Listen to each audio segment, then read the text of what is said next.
Olá, sejam bem-vindos a mais uma aula da matéria de Gestão em Saúde. Vamos falar hoje sobre estratégias de saúde, tá? Os tópicos a serem abordados nesta aula serão campanhas e estratégias de saúde e estratégia de saúde da família.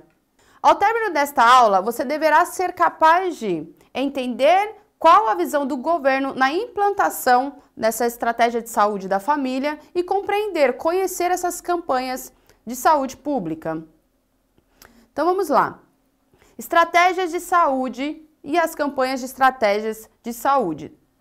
A estratégia de saúde da família, que é o ESF, busca promover a qualidade de vida da população brasileira e intervir nos fatores que colocam a saúde em risco, como falta de atividade física, má alimentação, uso de tabaco, dentre outros.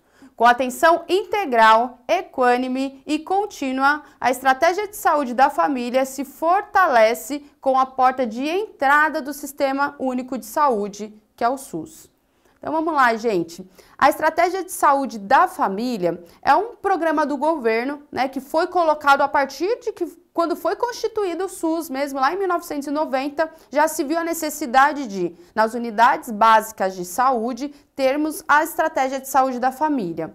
Então, o agente comunitário de saúde, que nós chamamos de ACS, vai até os bairros, tá? As casas dos usuários do SUS. Então, todo cidadão vai ter um cadastro lá na UBS mais próxima da sua casa. Você vai lá e vai fazer um cadastro desde o momento que você nasceu, você vai tomar as vacinas, sua mãezinha já vai lá e faz os cadastros. Fez o cadastro, ali já identifica que tem um morador na rua tal, que acabou de nascer, que tem 3 meses, e a partir dali já é acompanhado pelo sistema de saúde. O agente comunitário de saúde vai passando nessas casas, nos bairros, tá? Das comunidades e vai sabendo como que está a situação de saúde desses indivíduos, tá? Então vai lá na casa do João. Aí chega na casa do João, vai conferir lá os moradores, ainda mora aqui nessa casa, e vai falar o nome do pessoal que está cadastrado lá na UBS e vai procurar saber como está a situação de saúde desses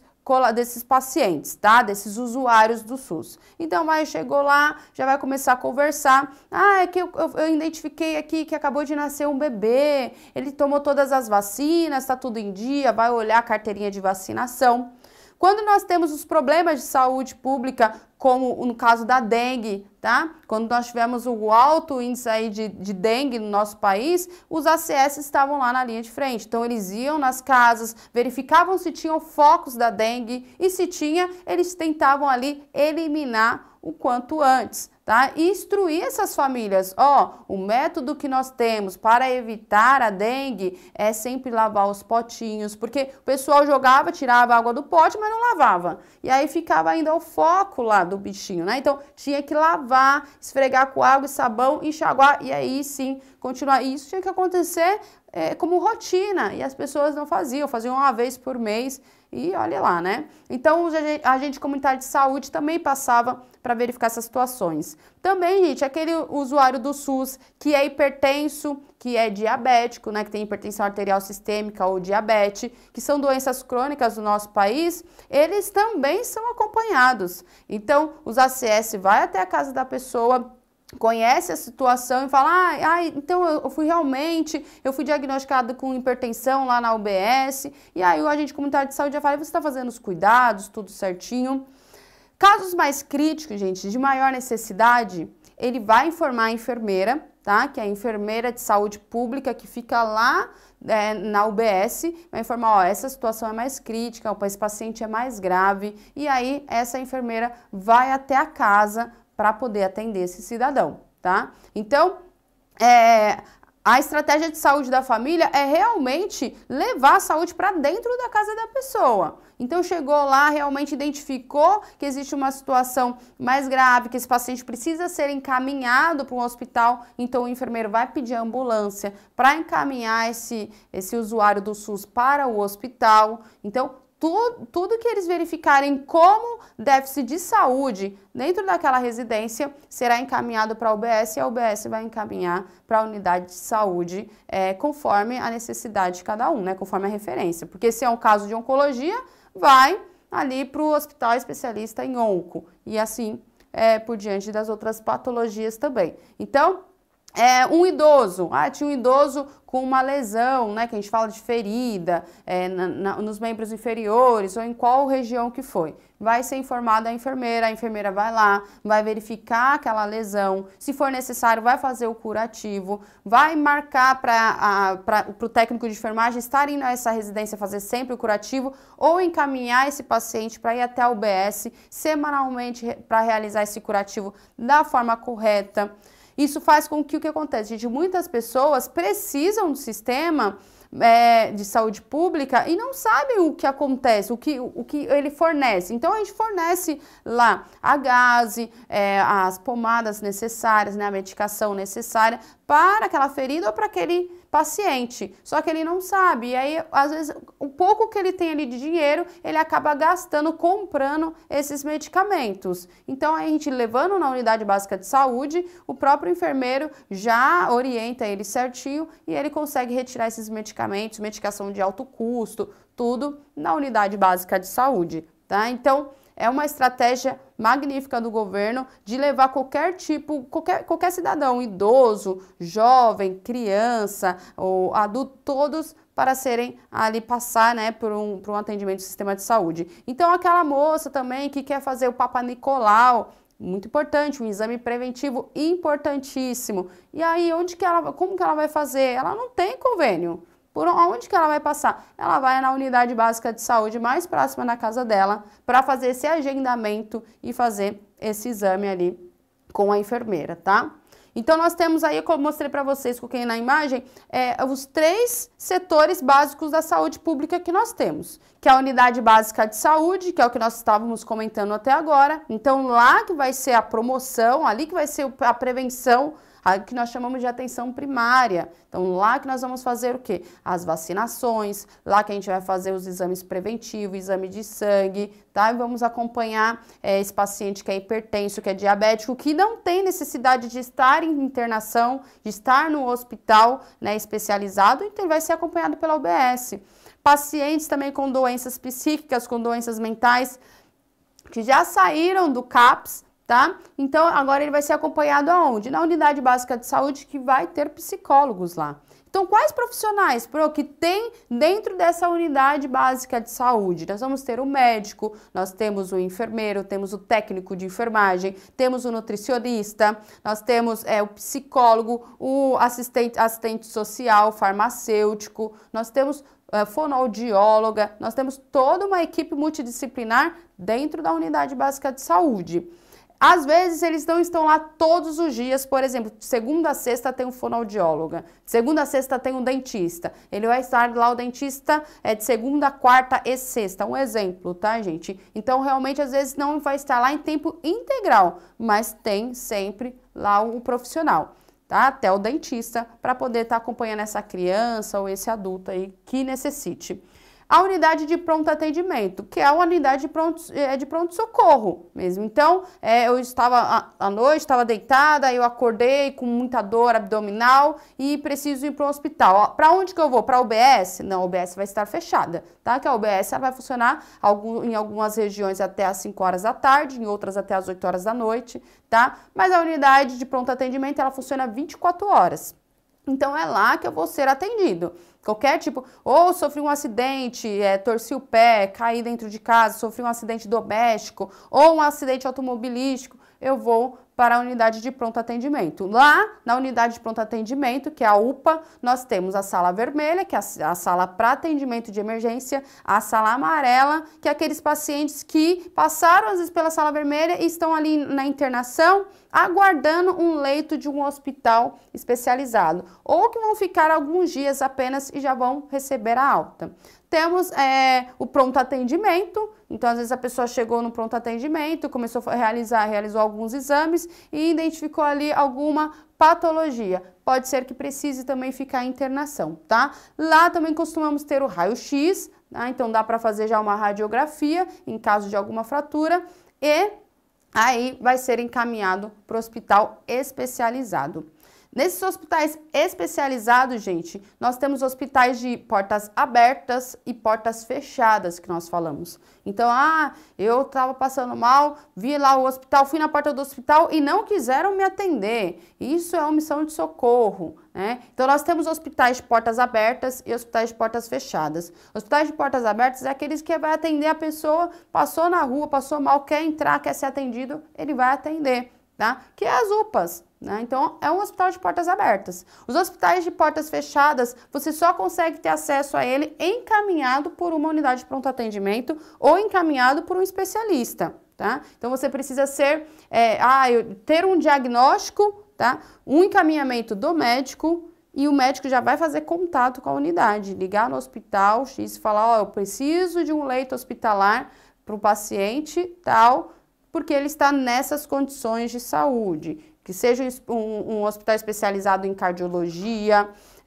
em pacientes doentes renais, que seja um hospital de oncologia. Então, nós vamos ter várias especialidades de ortopedia e aí vai encaminhar conforme a necessidade desse paciente, tá? Então, esses são os hospitais especializados.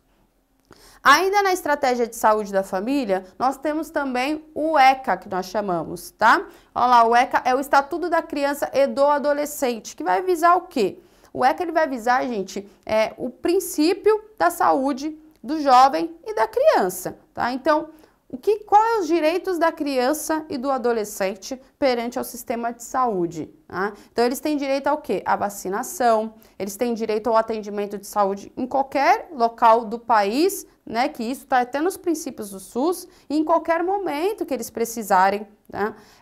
Seja por uma violência doméstica, que isso acontece muito, né? Violência das crianças no lar, né? Então é o abuso sexual infantil. Seja porque ela quer apenas realização de um curativo, porque se machucou, sofreu algum acidente, caiu de bicicleta, tá? Ou um atendimento contínuo, já o adolescente precisa de instruções sobre a vida sexual, acabou de iniciar ali a vida sexual e precisa de alguma orientação, vai ter lá um enfermeiro, vai ter um médico para esse atendimento, tá? E acompanhar instruções sobre como que usa um preservativo, quais são os métodos e quais são os mais adequados métodos contraceptivos em relação para aquela menina. Então, orientação sobre planejamento familiar. Nossa, mas um adolescente precisa de orientações sobre planejamento familiar, precisa para ele entender quão é complexo ter uma família que não é tão simples, né? Tem muitos adolescentes que acham legal, para ele aquilo é o princípio ele quer ter uma família. Então, qual é o melhor momento para que ele tenha essa família? Tudo isso ele vai receber todas essas instruções lá na unidade básica de saúde, tá? Entre diversos outros direitos aí da criança e do adolescente na saúde pública do nosso país. Nós temos também a saúde do idoso. O idoso tem o direito, tá, gente, de um atendimento humanizado. Ele tem o direito da aposentadoria, ele tem o direito de chegar no sistema de saúde e ser atendido como prioridade porque ele é um idoso, tá? Ele tem o direito a ser acompanhado, porque a grande parte, gente, dos hipertensos e diabéticos são idosos e eles são acompanhados ali na UBS e eles têm esse direito, tá? De um atendimento com respeito, olhar no olho do paciente, conversar com ele de forma clara. Coisas que eu sempre falo para os meus alunos é que tentar falar um linguajar que ele entenda. Não adianta você falar termos muito difíceis que para ele não vai entender nada. Ele vai falar, poxa, eu fui lá na unidade, a enfermeira falou um monte de coisa, ou o técnico, eu não entendi nada. Então, falar de forma clara para este paciente, que ele tem o direito de entender o que ele precisa ali, quais os atendimentos que ele vai receber. Outro ponto que é importante, você explicar para ele qual que é o direito dele ali no sistema e como que ele vai ser atendido. Ó, a partir de agora você vai tomar uma medicação, a partir de agora a gente vai fazer um procedimento tal. Sempre informar para ele, porque ele tem esse direito de saber o que vai acontecer, tá, gente? ele tem direito ao acesso à aposentadoria e ele controlar aquela situação financeira dele, tá? Se ele é um paciente consciente, uma pessoa que tem as condições psíquicas estáveis, não tem o porquê outras pessoas tomarem conta da sua vida financeira. E isso acontece muito, né? O abuso financeiro do idoso mesmo, que as pessoas, às vezes o filho, o neto, né? Acaba tomando esse poder aí na vida. E ele tem o direito.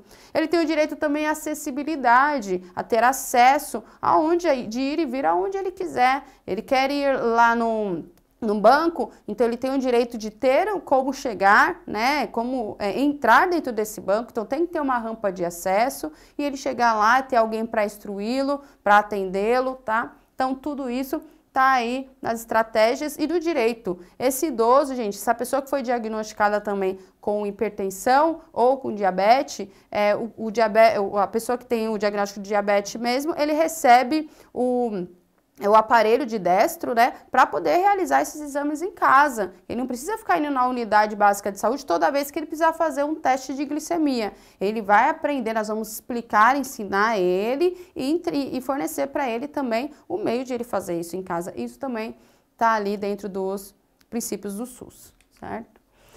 E nós temos também a estratégia de saúde, gente, que entra na saúde indígena. Então, antigamente, né, a saúde indígena, o próprio índio mesmo tomava as ervas medicinais, né, faziam as curas naturais. Hoje, ele tem o direito, é lógico, se ele quiser continuar fazendo a cura medicinal dele, os tratamentos medicinais naturais, não tem problema, tá? Mas nós temos também ele também tem o direito ao acesso à saúde pública. Então, agora ele quer receber a vacina, nós podemos levar a vacina para ele lá no território onde ele reside mesmo, que seja de barco, seja de avião. O Sistema Único de Saúde vai levar até ele a vacina, os meios de prevenção, a orientação, promoção, tá?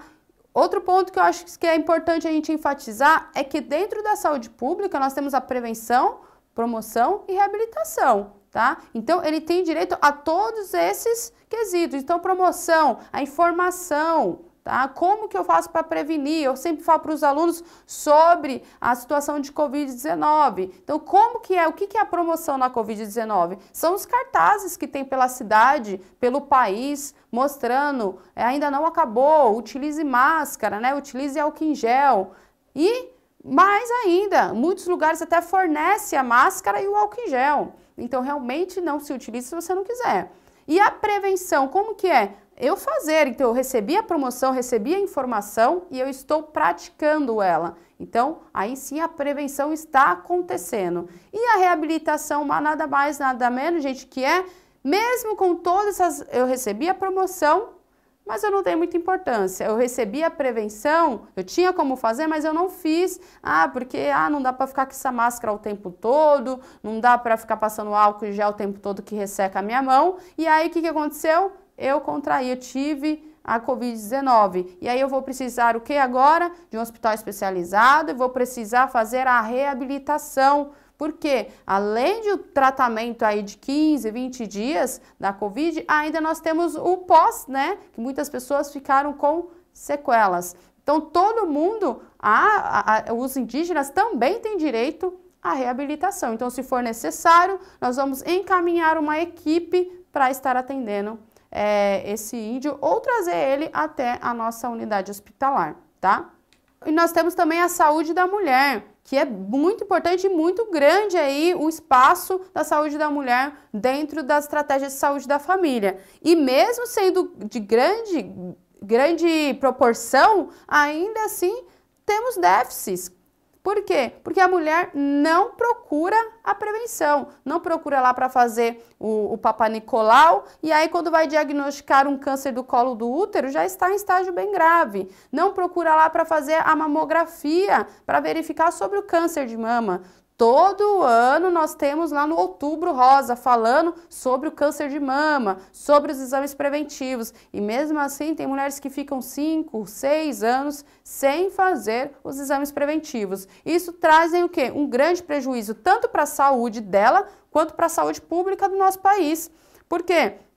É muito mais barato, gente, muito mais prático a gente trabalhar com a prevenção e promoção do que com a reabilitação. Reabilitação vai ser o quê? Quimioterapia, radioterapia, acompanhamento do especialista, tudo isso sai muito caro para o nosso país. Então, com certeza, o nosso país preferia, né, a nossa saúde pública preferia que tivesse acontecido ali a prevenção, né? Então, ido lá na unidade básica de saúde, realizei a mamografia e não foi diagnosticado nada, perfeito. Ou foi, a partir de agora eu vou começar já o tratamento, tá? Porque eu tive um diagnóstico rápido. E aí eu consigo fazer um tratamento e muitas vezes nem preciso fazer a mastectomia, a retirada total das mamas, né? Então, nós temos aí uma estratégia de saúde para a mulher e diversos outros pontos também, como violência doméstica, a mulher que foi violentada, foi estrupada, né? Entre outras situações que tudo consegue se ter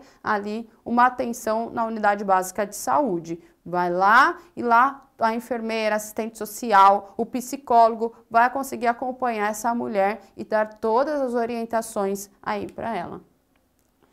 E é isso, pessoal. Eu vou deixar aí para vocês uma dica de leitura, tá? Na aula aí de estratégia de saúde, em gestão em saúde. Dica de leitura eu deixei o Estatuto da Criança e do Adolescente, Estatuto do Idoso e também uma cartilha de saúde da mulher, que fala aí sobre todos esses planos, essas campanhas do governo dentro aí do sistema, tá? Chegamos ao final desta aula de estratégias de saúde. Espero que vocês tenham gostado e até a próxima.